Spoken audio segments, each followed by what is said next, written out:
27 সূরা নামল। আশ্রয় চাহি আল্লাহর জন্য শয়তান দূররায়। শুরু করিলাম আল্লাহর নামে, দয়ালু করুণাময়। তোয়াসিন, আল্লাহ ছাড়া কেউ জানে না মর্ম এর। এসব আয়াত স্পষ্ট কিতাব এবং কুরআনের সুসংবাদ ও পথনির্দেশ মুমিনগণের তরে, যাহারা সালাত কায়েম করে ও জাকাত আদায় করে, তারা আখিরাত করে বিশ্বাস মরণ হওয়ার পরে। যারা আখিরাতে বিশ্বাসী নয়, তাহাদের চোখে আমি তাহাদের কাজকর্ম করেছি মনোরম আর দামি, ফলে তারা উদ্ভ্রান্তের মতো করে যায় পাগলামি। তাদের জন্য ঘৃণ্য কঠোর শাস্তি রয়েছে অতি, আর আখিরাতে তাহাদেরই হবে সবচেয়ে দুর্গতি। তাদেরই জন্য ঘৃণ্য কঠোর শাস্তি রয়েছে অতি, আর আখিরাতে তাহাদেরই হবে সবচেয়ে দুর্গতি। নিশ্চয়ই দেওয়া হয়েছে তোমাকে পবিত্র কুরআন সেই সত্তার কাছ থেকে যিনি জ্ঞানী ও প্রজ্ঞাবান। নিশ্চয়ই তার পরিবারকে যখন বলেছিল, হে শোনো, নিশ্চয়ই আমি আগুনের শিখা দেখতে পেয়েছি কোনো, তোমাদের তরে সেথা হতে কোনো সংবাদ আনি আর আগুন পোহাতে নিয়ে আসি কিছু জ্বলন্ত অঙ্গার। ডেকে বলা হলো যখন সে গেল সেই আগুনের কাছে, বরকত হোক যে আগুনে আর আশেপাশে তার আছে। আর আল্লাহ তিনি অতি সুমহান, জগৎসমূহ তার। হে মুসা, আমি মালিক তোমার, আমি আল্লাহ তাআলা, অতি পরাক্রমশালী, আমি অতি হিকমতওয়ালা। আরও বলা হলো, তোমার হাতের লাঠি ফেলে দাও নিচে। সাপের মতোই নড়ছে তা দেখে ছুটে পালালো সে পিছে, ফিরে তাকালো না। তাকে বলা হলো, হে মুসা, পেও না ভয়, আমার নিকট ভয় নেই তার যাকে নবী করা হয়। যদি কোনো সীমা লঙ্ঘনকারী মন্দ কাজের পরে করে ভালো কাজ, আমি ক্ষমাশীল দয়াময় তার তরে। বগলে তোমার হাত রেখো, উহা বেরুবে শুভ্র হয়ে। 9টি নিদর্শনের এ দুটি, তুমি যাবে জাহালয়ে। ফেরাউন আর তাহার সম্প্রদায়ের নিকট হায়। বস্তুত তারা অবাধ্য আর ফাসিক সম্প্রদায়। তাদের নিকট পৌঁছল যখন আমার নিদর্শন, তাহারা বলবে, ইহা তো স্পষ্ট জাদুর বিবর্তন। তারা অস্বীকার করিল সেসব জুলুম দম্ভ ভরে, যদিও সেসব স্থান করে নিল তাহাদের অন্তরে। ফলে কি তাদের হয়েছিল, দেখো, যাহারা ফাসাদ করে। দাউদ সুলাইমান, তাহাদের দান করিয়াছিলাম প্রজ্ঞা এবং জ্ঞান। তারা বলেছিল, আল্লাহরই সব প্রশংসা গুণগান, যিনি অনেকের চাইতে মোদের দিয়েছেন সম্মান। তারা বলেছিল, আল্লাহরই সব প্রশংসা গুণগান, যিনি অনেকের চাইতে মোদের দিয়েছেন সম্মান। পিতার উত্তরাধিকার পেয়ে বলল সুলাইমান, হে মানুষ, মোরে শেখানো হয়েছে পাখিদের কথা গান। দেয়া হইয়াছে জরুরি সকল বিষয় আর সামান। নিশ্চয়ই এটা আল্লাহ তাআলার স্পষ্ট দয়ার দান। সুলাইমানের তরে জিন, মানুষ ও পক্ষী বাহিনী দেওয়া হলো জমা করে সুবিন্যস্ত স্তরে।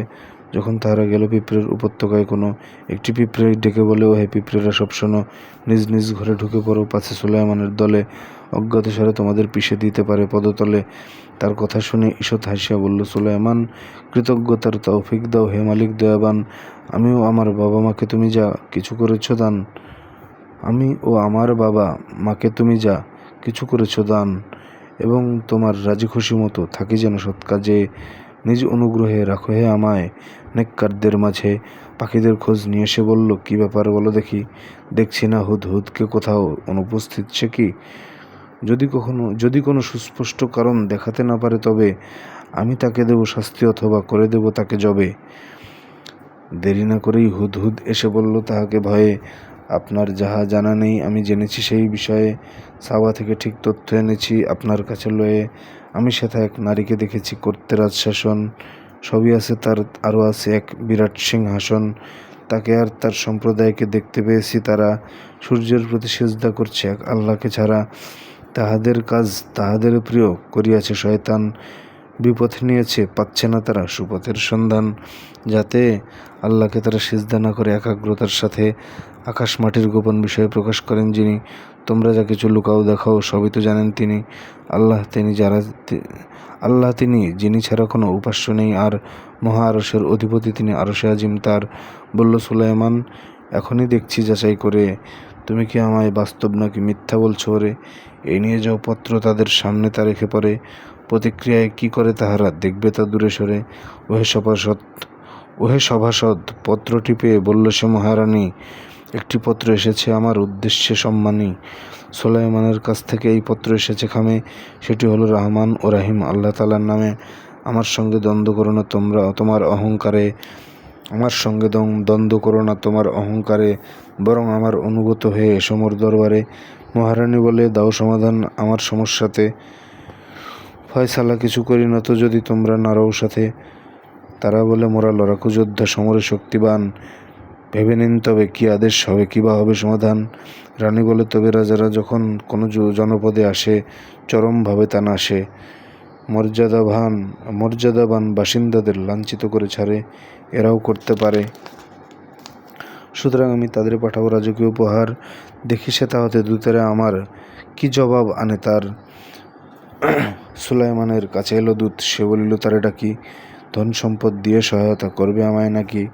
আল্লাহ আমায় যা দিয়েছেন তা তোমাদের চেয়ে বড়, অথচ তোমরা তোমাদের উপহারের বড়াই করো। তাদের নিকট ফিরে যাও, আমি সাথে নিয়ে সেনাদল আসবো, যাদের রোখার তাদের নেই সামর্থ্য বল। সেটা হতে বের করব তাদের, লাঞ্ছিতদের মতো হবে তারা অবনত। বলল তাদের নতি শিকারের আগে সভাসদগণ, কে আছো আমার কাছে এনে দেবে তাহার সিংহাসন, আপনি ওঠার আগে এনে দেব সেটি আপনার কাছে। এ কাজের বিশ্বস্ততা আর সাধ্য আমার আছে, অনুমতি তার দিন। বলল তা এক জিন, যার কাছে ছিল কিতাবের জ্ঞান, সে বলে জেনে রাখুন জেনে। যার কাছে ছিল কিতাবের জ্ঞান, সে বলে রাখুন জেনে, চোখের পলক ফেলার আগেই আমি তাহা দেব এনে। অমনি নিজের সামনে সেটিকে দেখল সুলাইমান, বলিয়া উঠিল, ইহা তো আমার রবের দয়ার দান। অকৃতজ্ঞ না কৃতজ্ঞ আমি তা তিনি দেখতে চান। যে কৃতজ্ঞতা করে সে নিজেই হয়ে থাকে লাভবান, অকৃতজ্ঞতা করে যদি কেউ তবে তো আমার রব ধনী ও মহানুভব। বলল, এটিকে রানীর নজরে অচেনা বানিয়ে দাও, যেন সে এটিকে চেনে কি চেনে না দেখে নিতে পারি তাও। বলল, এটিকে রানীর নজরে অচেনা বানিয়ে দাও, যেন সে এটিকে চেনে কি চেনে না দেখে নিতে পারি তাও। সে যখন এলো তাকে বলা হলো, তোমার আসনস্থল। সে কি এরকম? সে বলিল, ইহা যেন তার অবিকল। আমাদেরকে তো আগেই এ জ্ঞান দেওয়া হয়েছিল, আর আমরা তো হয়েছিলাম আগেই অনুগত আপনার। আল্লাহ ছাড়া সে যার ইবাদত করত তাহারা ফলে, সত্য বিমুখ রেখেছিল তাকে, ছিল সে কাফের দলে। তাকে বলা হলো, এ প্রাসাদে ঢোকো, তখন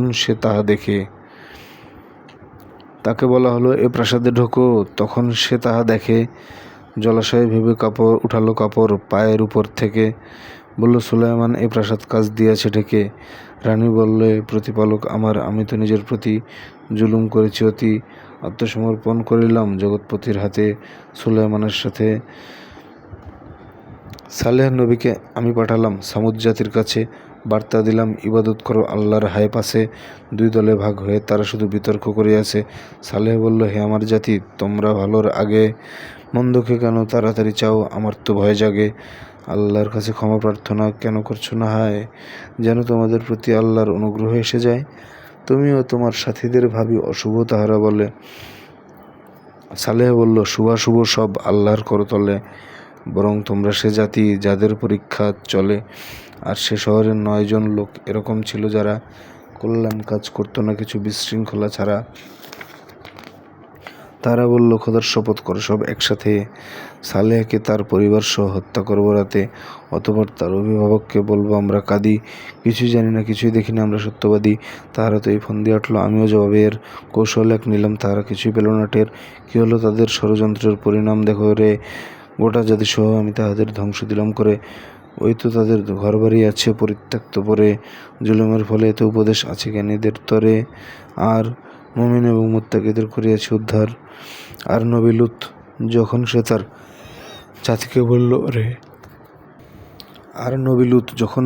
জাতিকে বলল, ওরে তোমরা কি সব অশ্লীল কাজ জেনে শুনে যাও করে, কামনা পূরণে নারীদের ছেড়ে পুরুষে বানাও সাথী, প্রকৃতপক্ষে তোমরা তো এক অজ্ঞ মূর্খ জাতি। প্রতি উত্তরে বলল, কেবল তাহার সম্প্রদায়, জনপদ থেকে বের করে দাও পরিবার সহ তাই। এরা নিজেদের পবিত্রতাই জাহির করতে চায়।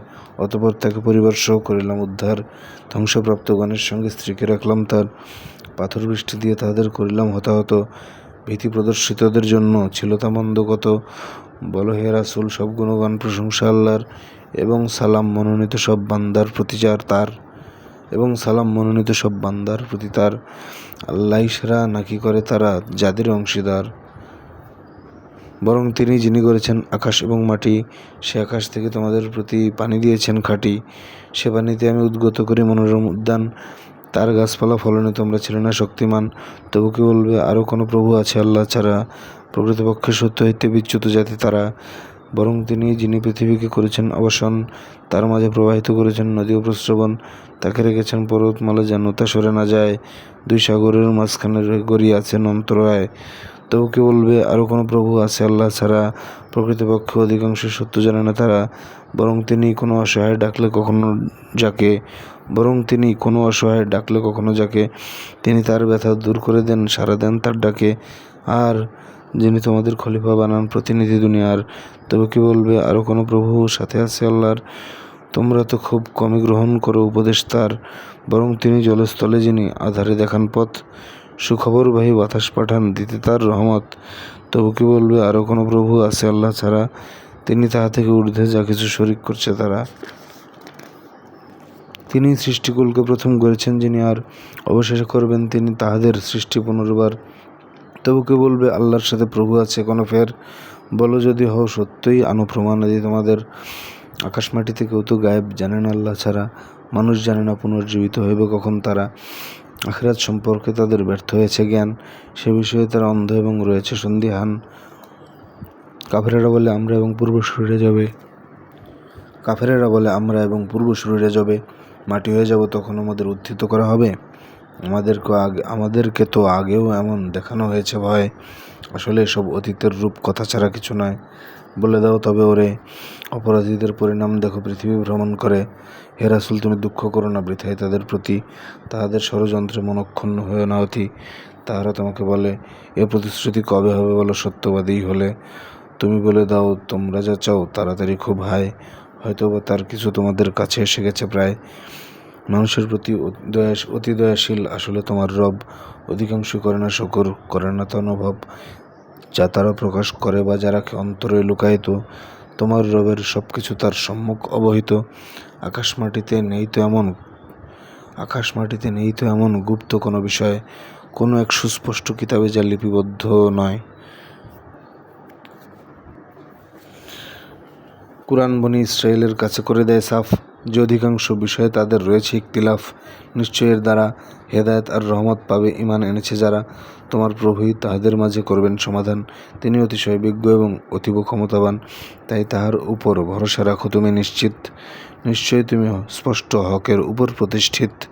নিশ্চয়ই তুমি মৃতকে শোনাতে পারবে না কিছু, হায় বধির তোমার শুনবে না ডাক যদি ফিরে চলে যায়। অন্ধদেরও দেখাতে শপথ, তারও গোমরাহী হতে পারবে না কোনো মতে। যাহারা আমার আয়াত মেনেছে তারাই শুনবে কথা এবং তারই অনুগত হবে, রয়েছে নিশ্চয়তা। যখন আমার ঘোষিত সময় আসবে তাদের তরে, মাটি থেকে এক অদ্ভুত জীব আনবো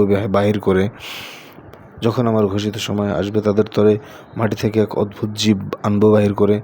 যা তাদের সাথে বলে যাবে কথা, করে যাবে আলাপন। মানুষেরা বিশ্বাস তো করেনি আমার নিদর্শন। যেদিন প্রতিটি উম্মত থেকে বেছে নেব ধরে ধরে আমার আয়াত অস্বীকারী এক একটি দলে করে। যেদিন প্রতিটি উম্মত থেকে বেছে নেব ধরে ধরে আমার আয়াত অস্বীকারী এক একটি দল করে, এবং তাদের শ্রেণীবিন্যাস করে নেব স্তরে স্তরে। সবাই যখন সমাগত হবে বলবেন প্রভু ডেকে, আমার আয়াত মাননি তোমরা স্বীয় অজ্ঞতা থেকে? আসলে তোমরা কি করিতেছিলে মুখটি ফিরিয়ে রেখে? তাদের উপর কৃতকর্মের শাস্তি আসবে, তাই বলতে কিছুই পারবে না তারা, কিছুই বলার নাই। তারা কি দেখে না রাত বানিয়েছি বিশ্রাম যেন পায়, দিন বানিয়েছি এভাবেই যেন সব কিছু দেখা যায়। বিশ্বাসীদের জন্য জ্ঞানের উৎস রয়েছে, তাই মহাপ্রলয়ের সিংহায় যাবে ফুৎকার দেওয়া হয়। আকাশে ও পৃথিবীতে যারা আছে সকলেই পাবে ভয়, তবে আল্লাহ যাহাদের চান তারা নির্ভয়ে রবে, আর সকলেই সবিনয়ে তার সামনে হাজির হবে। তোমরা পাহাড় দেখে মনে করো অচল অনরজত, অথচ তা ছুটে চলবে সেদিন মেঘমালাদের মতো। আল্লাহর নৈপুণ্য এসব রেখেছেন সব স্থিত, তিনি তোমাদের কর্ম বিষয়ে সম্মুখ অবহিত। পুণ্যবাহীরা কাজের অধিক ফল পাবে সেই দিন, থাকবে তাহারা পুরো নিরাপদ, শঙ্কাও ভয়হীন। আর পাপীদের ছুরি দেওয়া হবে আগুনেও পুর করে।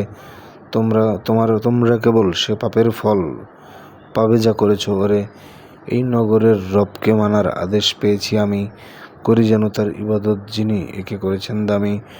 সকল কিছুর তিনি মালিক, আদেশ পেয়েছি তার। মুসলিম হয়ে আমি যেন চির অনুগত হই তার, আদেশ পেয়েছি যেন তিলাওয়াত করি আমি কুরআন। সত্যের পথে যে চলে সে করে নিজেরই কল্যাণ। আর যদি কেউ পথভ্রষ্টতা করে অবলম্বন, তাকে বলে দাও আমি সতর্ককারীদেরই একজন। বলো গুণগান আল্লাহরই সব, তিনি তোমাদের হায় দেখাবেন নিজ আয়াত, তোমরা চিনতে পারবে তাই। জেনে রেখো নিশ্চিত তোমরা যা করো সে বিষয়ে তিনি নহেন অবহিত। জেনে রাখো নিশ্চিত তোমরা যা করো সে বিষয়ে তিনি নহেন অনবহিত।